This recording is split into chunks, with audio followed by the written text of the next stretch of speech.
درویش شاعر ساغر صدیقی کا اصل نام محمد اختر ہے۔ وہ 14 اگست سن 1928 میں امبالہ انڈیا میں مسلمان مڈل کلاس فیملی میں پیدا ہوئے۔ ان کا انتقال 19 جولائی سن 1974 میں لاہور میں ہوا۔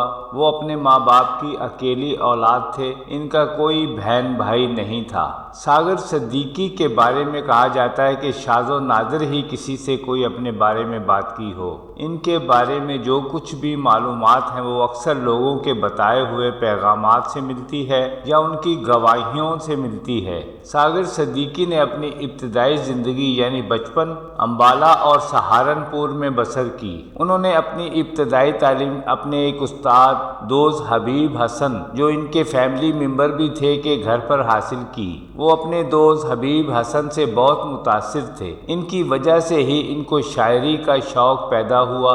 انہوں نے بچپن ہی سے اشعار کہنا شروع کر دیا تھا۔ پھر وہ کام کے سلسلے میں امرتسر چلے گئے تاکہ گھر کا چولہا جل سکے۔ وہ مالی طور پر بہت ہی کمزور تھے۔ وہ لکڑی کی کنگھیاں بنایا کرتے تھے اور ساتھ ساتھ شاعری بھی کیا کرتے تھے۔ کچھ عرصے کے لیے انہوں نے ناصر حجازی اپنا تخلص رکھا، لیکن بعد میں انہوں نے اپنا تخلص ساغر صدیقی رکھ لیا۔ جب وہ 15 سال کے تھے تو وہ جلندھر، لدھیانہ اور گرداسپور کی مشاعرہ محفل میں باقاعدہ حصہ لیا کرتے تھے۔ سن 1944 میں ہال بازار امرتسر میں ان کا پہلا باقاعدہ ادبی تعارف ہوا۔ جب سن 1947 میں ہندوستان کی تقسیم ہوئی اور پاکستان معرض وجود میں آیا تو ساغر صدیقی پاکستان چلے آئے اور لاہور میں رہائش اختیار کی۔ اس وقت ان کی عمر 19 برس تھی۔ وہ دبلی پتلی جسامت رکھتے تھے اور ان دنوں وہ پینٹ اور بوسکی کی شرٹ پہنا کرتے تھے۔ ان کے بال گھنگریالے تھے۔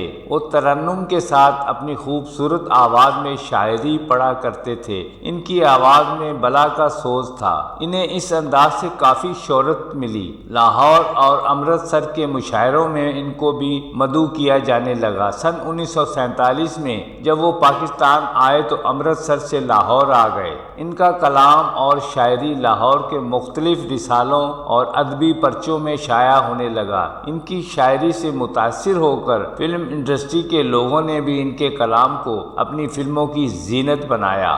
اس دوران انہوں نے متعدد فلمی گانے لکھے جو مقبول بھی ہوئے۔ وہ کئی ہفتہ وار رسالوں اور پرچوں سے منسلک ہو گئے اور بعض جریدے تو ان کی سرپرستی میں شائع ہونے لگے۔ ساغر صدیقی سن 1952 تک بالکل حشاش بشاش اور نشہ وغیرہ سے دور رہے، لیکن پھر حالات نے پلٹا کھایا اور ساغر صدیقی کو غلط دوستوں کی محفل نے بھنگ، چرس اور افیم کے نشے کا عادی بنا دیا۔ پھر نشے میں دھت رہنے کی وجہ سے انہوں نے رسائل اور دوسرے ادبی اداروں اور فلم اسٹوڈیو آنا جانا بھی چھوڑ دیا تھا۔ اس کے دوست اس کو نشہ آور اشیاء اور منشیات پہنچاتے اور ان سے ان کا کلام لے کر اپنے نام سے چھپواتے رہے۔ مالی طور پر کمزور ہونے کی وجہ سے وہ لاہور کے سستے ترین ہوٹلوں میں رہنے لگے اور اس کا کرایہ وہ اپنی غزل اور نظموں کو بیچ کر ادا کیا کرتے تھے۔ بعض اوقات وہ اپنی لکھی ہوئی شاعری معمولی پیسوں میں دوسرے شاعروں کو بیچ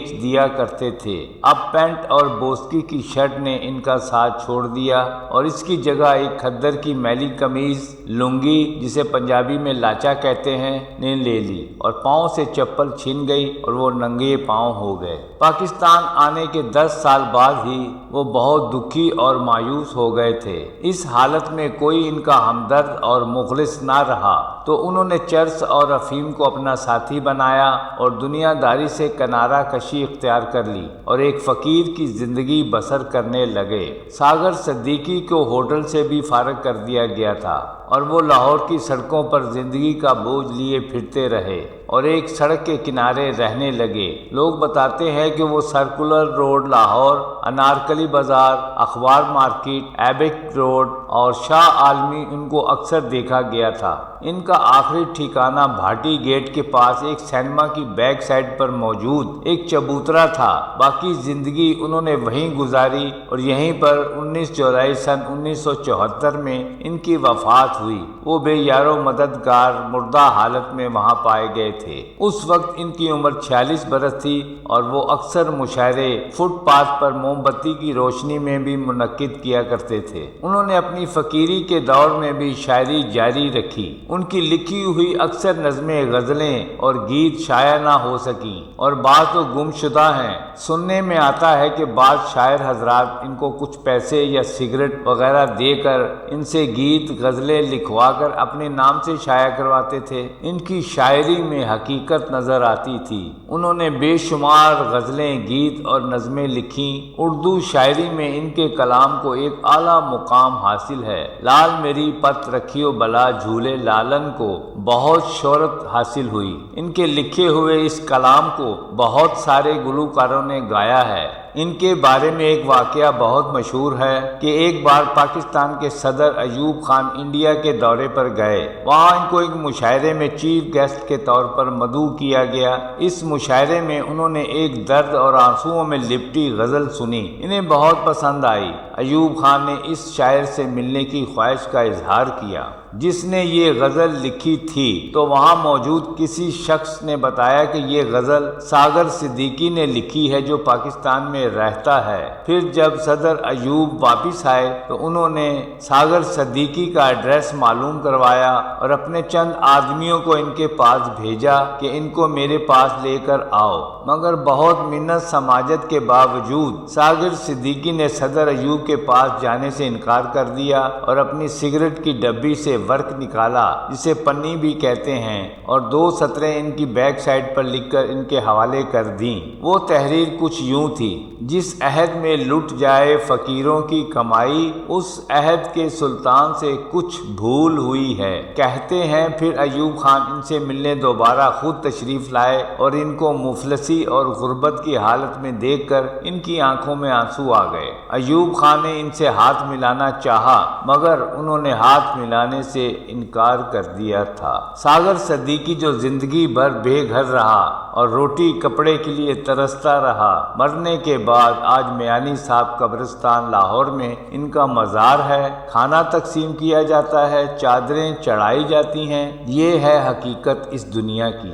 ان کے مشہور کلام میں ہے: یاد مگر حرف دعا یاد نہیں، میرے نغمات کو انداز نوا یاد نہیں۔ جس عہد میں لٹ جائے فقیروں کی کمائی، اس عہد کے سلطان سے کوئی بھول ہوئی ہے۔ پوچھا کسی نے حال تو رو دیے، پانی میں عکس چاند کا دیکھا تو رو دیے۔ آؤ ایک سجدہ کریں عالم تنہائی میں، کہتے ہیں کہ ساغر کو خدا یاد نہیں۔ غربت، بے چارگی اور مالی کمزوری کی وجہ سے ساغر صدیقی کی زندگی کے چند آخری سال افیم اور چرس کے نشے میں گزرے۔ وہ لاہور کی سڑکوں، داتا دربار، بھاٹی گیٹ، شالمی، ایبک روڈ اور انارکلی پر بھیک مانگا کرتے تھے اور ایک چونی کا سوال کرتے تھے اور انہی پیسوں سے اپنا نشہ پانی کیا کرتے تھے اور رات کو فٹ پاتھ پر سو جایا کرتے تھے۔ سردی کی سرد خوفناک راتوں میں وہ ایک میلے کچیلے کمبل کے ساتھ گزارا کرتے تھے۔ بعض اوقات وہ ارد گرد پڑے کچرے کے کاغذوں کو اکٹھا کر کے آگ لگا کر سردی کی کاٹ کو کم کیا کرتے تھے۔ اس عالم میں بھی وہ شاعری کو نہیں بھولے اور فٹ پاتھ پر ہی انہوں نے یہ شعر کہے: زندگی جبر مسلسل کی طرح کاٹی ہے، جانے کس جرم کی پائی ہے سزا یاد نہیں۔ آؤ ایک سجدہ کریں عالم مدہوشی میں، کہتے ہیں کہ ساغر کو خدا یاد نہیں۔ اسی طرح کے بے شمار گیت، غزلیں، نظمیں اور صوفیانہ کلام موجود ہیں۔ مجھے بھی یاد رکھنا جب لکھو تاریخ وفائے ساغر کہ میں نے بھی لٹایا ہے محبت میں سکون۔ شکریہ، بہت بہت شکریہ۔